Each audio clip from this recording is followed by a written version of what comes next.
నువ్వే అడ్డా ఉంటే ఎట్లా చెప్తారు?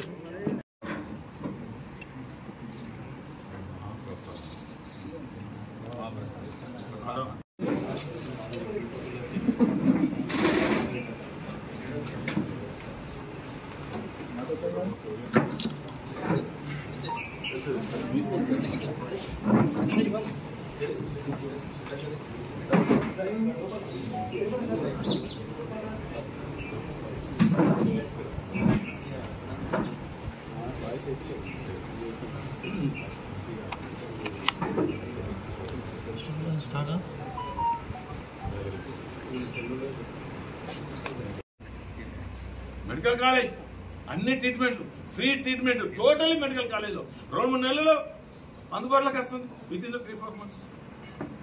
అంటే జరిగిందా? నేను అడుగుతుంది వాళ్ళ కాంగ్రెస్ పార్టీ నుంచి గ్రాడ్యుయేట్ ఓట్లు అడిగే నాయకులని వాళ్ళ క్యాండిడేట్ ని స్కూల్ బంద్ పెట్టి మీరు ఓట్లు అడుగుతారా? స్కూల్ బంద్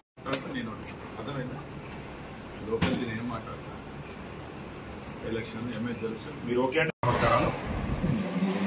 నిన్న జరిగిన ముఖ్యమంత్రి సభలో స్థానిక ఎమ్మెల్యే మాట్లాడుతూ చాలా గొప్పలు మా ప్రస్తావించిన చాలా గొప్పలు చెప్పారు. ఒకసారి చెప్పే ముందు ఒకసారి గతాన్ని కూడా దృష్టిలో పెట్టుకోవాలి. మంచిర్యాల ప్రజల అభిప్రాయం మేరకు దాదాపు 3 ఏళ్ల క్రితం ఒక మహాప్రస్థానం కట్టాలి అనే ఆలోచనలో ప్రజలు వచ్చినప్పుడు దాతల సహకారంతో 1 ఎకరం 4 గుంటల భూమి ఇప్పుడున్న ఏదైతే శ్మశాన వర్గపు ఆ పక్కన దాదాపు లాస్ట్ గోదావరి కూడా మంచి కాంపౌండ్ కూడా పెట్టింది. 1,20,00,000 దానికి మేము కొనుగోలుకు చేయడం జరిగింది.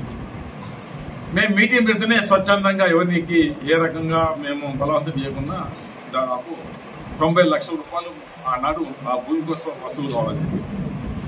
భూమి కొన్నప్పుడే ప్రేమ్ సాగర్ నాయకత్వంలో కాంగ్రెస్ పార్టీ దానికి గంట ధర అన్నారు, 10 లక్షలు 20 లక్షలు అన్నారు. అన్నా కూడా మేమేమో దానిలో తప్పు చేసే అవకాశం లేదు. ఖచ్చితంగా అన్న కూడా డబ్బులు ఇచ్చే కార్యక్రమం చేశారు.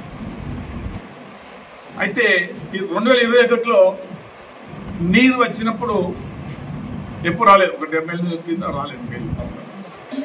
నీరు వచ్చినప్పుడు పోయి నీళ్ళలో కడుతుందని కాంగ్రెస్ పోయి అక్కడ జెండాలు కడుతుని అక్కడ చూపెట్టారు. ఏది కట్టే భూమిలో ఆ భూమి ఎక్కడ భూమి మనం టువర్డ్స్ మంచిర్యాల నుంచి ఆంధ్రం పోతుంటే టువర్డ్స్ లెఫ్ట్ సైడ్ అంటే శ్మశాన వాటిక అక్కడ క్రిమేషన్ అవుతే అక్కడ బాడీ కానీ దాని పొగ కానీ ఇది రాని సందర్భంలో అక్కడ మనం సెలెక్ట్ చేయడం జరిగింది. 20 కోట్ల నీళ్ళు వచ్చినాయి, నీళ్ళు అక్కడ పోయి జెండాలు పట్టుకుని చూపెట్టారు. అది అయినా డబ్బులు దాతలు ఇవ్వడం జరిగింది, దాదాపు 90 లక్షల రూపాయలు. ఈ సందర్భంలో పోయి నీళ్ళ కడుతున్న మాట ఈయనే మాట్లాడింది. ఏది ప్రేమ్ సాగర్ అన్నమాట. ఈరోజు కట్టేది ఎక్కడ? భూదాన భూమి 707, 708 రెండు కలిసి దాదాపు 26 ఎకరాల 25 గుంటల భూమి. అది మొత్తం ఆ భూమి అంతా భూదాన 26 ఎకరాలు. అది దాదాపు ఆయనే ఎమ్మెల్సీ ఆయన ప్రభుత్వం వచ్చినప్పుడు ఆయనకు సంబంధించిన ఆ భూమిని అప్పుడు కొనుగోలు చేశారు. ఈ శవాలను కాల్చిన తర్వాత ఎక్కడ పోతుందండి పొగ? ఒకటేమో సత్యనారాయణ స్వామి గుడి, రెండోది శివలింగం, మూడోది ఆంజనేయ స్వామి. ఆ కాల్చిన పొగ అక్కడ పోతుందా పోదని చెప్పండి ఒకసారి.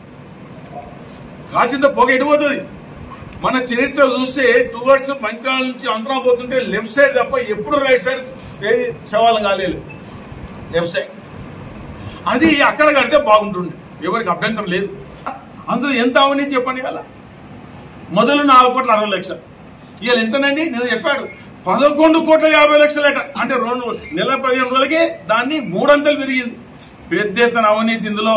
ఇలా శ్మశాన వాటికలో ప్రేమ్ సాగర్ కోట్ల రూపాయలు దానిలో ఇలా దానిలో కుంభకాన్ని ఉన్నది. ఖచ్చితంగా తీసుకుంటుండే దానిలో. ఇవాళ దానికి ఒక ఉదాహరణ కూడా అందులో కాంట్రాక్ట్ ఇచ్చిన సందర్భంలో మేము అన్నాడు చెప్పడం జరిగింది. అందులో గోదావరి నుంచి మట్టి తీసుకొని ఇచ్చింది. దాదాపు 2,000 పై ట్రిప్పులు అందులో మట్టి పోసి దాదాపు 1 కోటి పైన బిల్లు తీసుకోవడానికి ప్రయత్నం చేసి నేను బిల్లు ఆయన కోసం అది కూడా కాంట్రాక్ట్ సంబంధం లేదు. ఇది కాదని చెప్పండి, ఇది కాదని శివాలయం ముందర చెప్పండి ఎవరి కోసం అది? ఆ మట్టి ఎవరి కోసం? అసలు మట్టి అందులో లేని అప్పటికి ఇంకా మట్టి లెవెలింగ్ లేదు. మట్టి పోసి 10 రోజులు అవుతుంది. అంటే ఆ మట్టి కూడా గోదావరిలో ఎలాంటి అనుమతి లేదు, ఎలాంటి రాయట్ లేదు. ఆ టిప్పర్స్ కూడా ఫ్రీగానే, అది కూడా చెప్తున్నా. టిప్పర్స్ ఫ్రీయే, మట్టి ఫ్రీయే. కానీ 1 కోటి పైబడి 1,20,30 లక్షలు ప్రేమసార తీసుకోవడానికి శ్మశాన వాడుకలు కూడా డబ్బు ఆలోచించాను. శవాల మీద పేవలు ఏరుకున్నట్టుగా ఇలా శ్మశాన వాడుకలో డబ్బు దండుకోవడానికి 1 కోటి పైబడి పోసిన మట్టి డబ్బు కొత్తలు ప్రయత్నం చేసేది చెప్పారు. నాకు ఎదురవ్వం లేదు, నాకు ఎవరు చెప్పడానికి లేదు. ఒంటెత్తు పోకడ పోతున్న ప్రేమ సాగరంకు మరి ఒకసారి మా ప్రజలు ఎంతో మంది అనుకుంటున్నారు, ఎంతో మంది డిస్కస్ చేస్తున్నారు. చనిపోయినప్పుడు కూడా కొంత వేనప్పుడు వాళ్ళు అనుకున్న మాటలు ఆగి చెప్పడం జరిగింది. రోజు వేటలు వాకింగ్ చేసిన కూడా కొంతమంది అనుకో ఇదేం పద్ధతి, ఆయన ఎట్టింటాడు, ఇదేంది మంచిదా, ఒక మంచి పవిత్ర గోదావరి మనం స్నానం చేసే అవకాశం రేపు లేకుండా పోయింది. అక్కడొక్కడ మూలం కడితే బాగుంటుందా కదా. ఇక నేను ఎమ్మెల్యే, ప్రభుత్వం నా చేతులు ఉంది, నా చేతిలో అంత యాంత్రాంగం ఉంది, అంత పోలీసు ఉంది, నాకు ఎదురవ్వలేదు. నేను ఏదైనా చేస్తే నడుస్తుందంటే నడుస్తుంది. రేపు ఖచ్చితంగా మళ్ళీ బీఆర్ఎస్ ప్రభుత్వం వచ్చిన తర్వాత మొదటి బ్రిడ్జి మంచిర్యాల అంతరం అది కూడా దాని ముందు వచ్చే కదా. ఇలా అనుకుంటాను కదా నేను కడతా, ఇక బ్రిడ్జి ఆయన కట్టకపోతే అవుతుందండి.